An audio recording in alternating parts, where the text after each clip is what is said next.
అడుగుతున్నా మళ్ళా ఒకసారి, మేము సిద్ధంగా ఉన్నామంటే గట్టిగా చప్పట్లు కొట్టి చెప్పండి.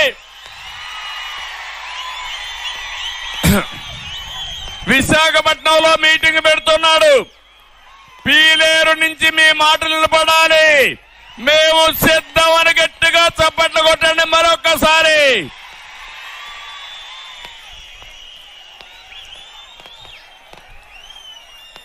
మిమ్మల్ని ఇంటికి పంపడానికి అన్నదాతలు సిద్ధం. మిమ్మల్ని తరిమి కొట్టడానికి కసితో యువత సిద్ధంగా ఉన్నారు. మీ జెండా పాతి పెట్టడానికి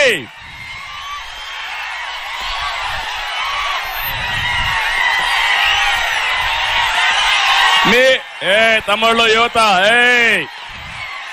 ఓపిక ఉండాలి. మీరంతా వచ్చేయండి.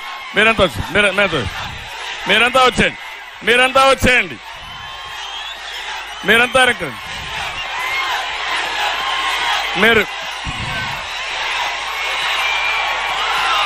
మీరు యువత కూర్చోండి. మీరంతా వచ్చేయండి. మీరంతా రండి.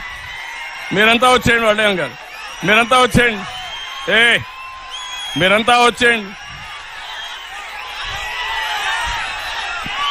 క్రమశిక్షణ ఉండాలి. కొంచెం వెనక్కి జరుపుకోవాలి.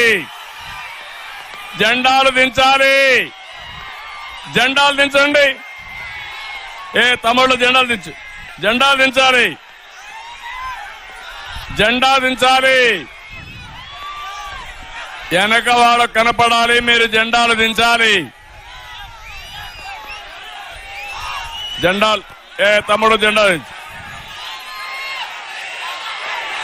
జెండా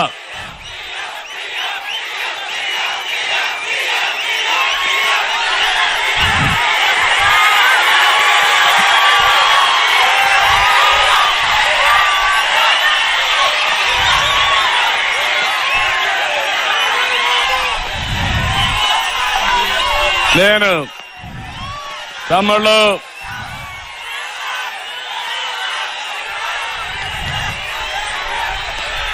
పెద్ద మీటింగు, మా తమ్ముళ్ళు సహకరించాలి.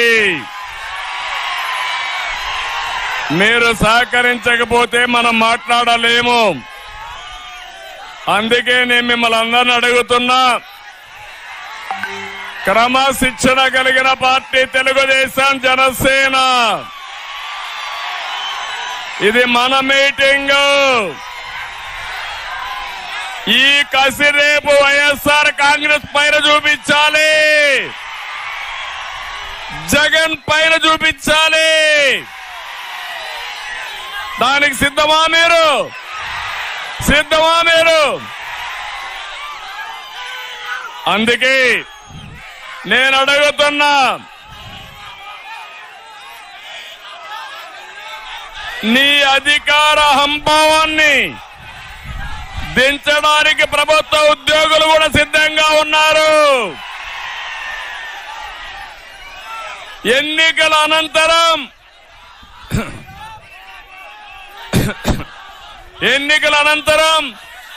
వైఎస్ఆర్ కాంగ్రెస్ జెండా పీకేయడం ఖాయం. అవునా కాదా? వైఎస్ఆర్ పార్టీ అవసరమా తమ్ముళ్ళు అని మిమ్మల్ని అడుగుతున్నా. ఈ రాష్ట్రాన్ని నాశనం చేసిన పార్టీ మనకు అవసరమా అని మిమ్మల్ని అడుగుతున్నా. అందుకే చెప్తున్నా, వచ్చేది యుద్ధం, ప్రారంభమైంది యుద్ధం. ఈ యుద్ధానికి మేము సిద్ధం. మీరు సిద్ధమా అని అడుగుతున్నా. నేను సవాల్ చేసి చెప్తున్నా, వచ్చే కురుక్షేత్ర ధర్మ యుద్ధానికి మేము సిద్ధంగా ఉన్నాం. గెలుపు తెలుగుదేశం జనసేనది. ఒక విషయం మనం గుర్తుపెట్టుకుంటే, 19 ఎన్నికల్లో